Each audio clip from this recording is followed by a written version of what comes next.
Going a lot deeper into the subject of metaphysical and astral attacks and events, I'd like to talk about a subject that isn't mentioned much but is very prevalent in the lives of many starseeds on Earth. This next information is very dense and hard to take in as real, so please interpret it as you see best, as I'm only sharing this with you all, never wanting to impose anything upon you. Yet I'm not the only one talking about this subject, yet there are very few people on Earth who do dare to. As I explained in my videos about the paranormal, the so-called lower astral is a bad copy of the material world. It is what disincarnates and astral entities who never had a physical body manifest as their collective reality, and as they perceive a lot of how the material world looks like, they end up representing it in the lower astral, but in a distorted manner, and how distorted it will depend on the collective perception of the souls and entities who are manifesting it, or each part of it. But it gets a lot more complicated when we add another factor to the mix, and the way the lower astral is manifested. Many people can astral project, humans and non-humans alike, but it is a lot more common among stellar races outside Earth. Astral projection is when a person is fully aware that it is not only a body, and has an experience in which that person's consciousness is believed to leave their physical body for some time and travel in the astral plane, which is a place believed to be where a person's spirit goes between the world of the living and the spirit world, an intermediate place between life and death. This astral projection can happen naturally, or the subject can induce it at will, after a lot of practice, but it can also be artificially caused as well. When astral projecting, a person uses his or her astral body to travel to other places and do things in them, both in the spirit plane, or in the world of the living. The astral body is a non-physical shape that is a subtle energy version, or copy of the material body, believed able to separate from an individual's physical body at will and to survive the individual after death. The astral body is not the soul, but it is related to the soul. An astral body is a semi-materialization and manifestation of the individual's soul's consciousness. An individual's soul manifests a physical body in the material world, which is the best expression of the self-concepts it holds. It is the manifestation of the set of ideas the individual has about what defines him or her. The same thing happens with the astral body. It is the manifestation of the ego self ideas and concepts an individual has about what defines him or her, all its qualities and attributes, but in the less dense density called the astral. So, for example, when an individual dies, the first step it goes through as an individual with consciousness awareness is through the astral body phase, where it still is manifesting its ideas about who they are and what defines them, therefore how they look as well, and most of the time it can be exactly as the person looked in life, or as a younger version of the same. After this phase, a soul usually can go back to its self-concepts it had as a whole before incarnating, but adding up the experience it acquired in its recent incarnation. In other words, it goes back to being what it has always been, but with the added experience.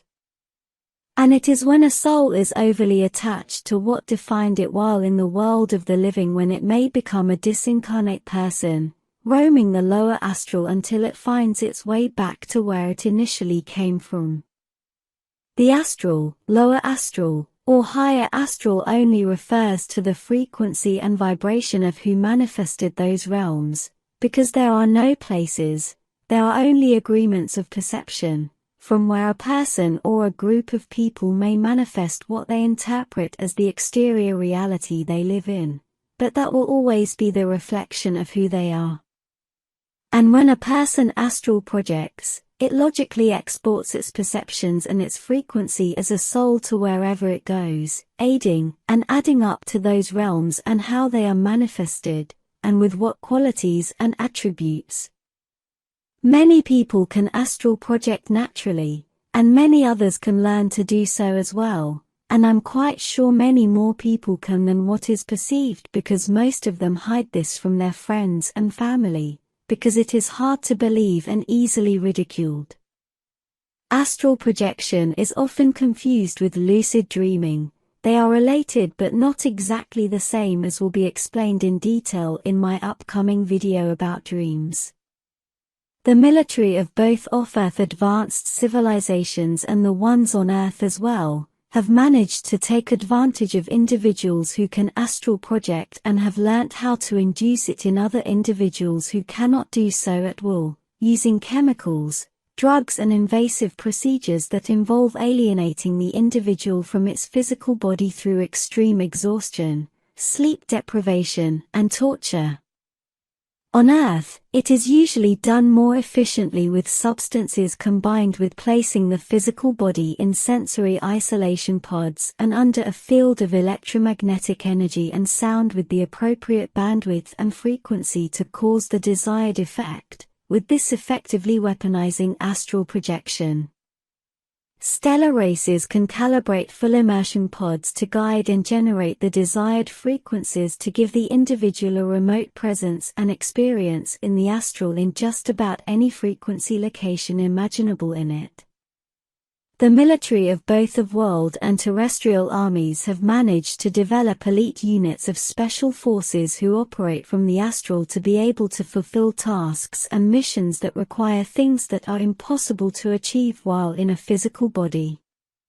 Those missions usually include remote viewing, which is when an individual or a group of individuals travels in their astral body to see and spy on a location that is in the material world. But many astral military units are also used to guard secret military installations and buildings from astral intrusions and spies of rivaling forces, nations, or factions.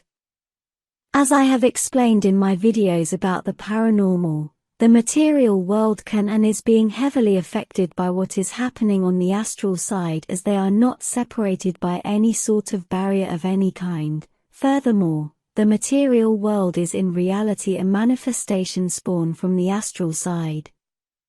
This means that whatever is happening on the astral side is affecting the material side of the world, the one of the living. Whoever dominated the astral side also dominates the material world, where countless souls having a physical experience have chosen not to remember anything other than their life within a physical body, mostly unconscious of all what is happening in the astral side, in the world of the spirits. This means that there is a lot more conflict happening on the astral side than there is in the world of the living, where the schism there is only a mirror reflection of what is happening on the astral planes, and this is why most of the time conflicts and bad things are impossible to know and to understand why and where they come from while only looking at them from the perspective of the world of the living, from the material side.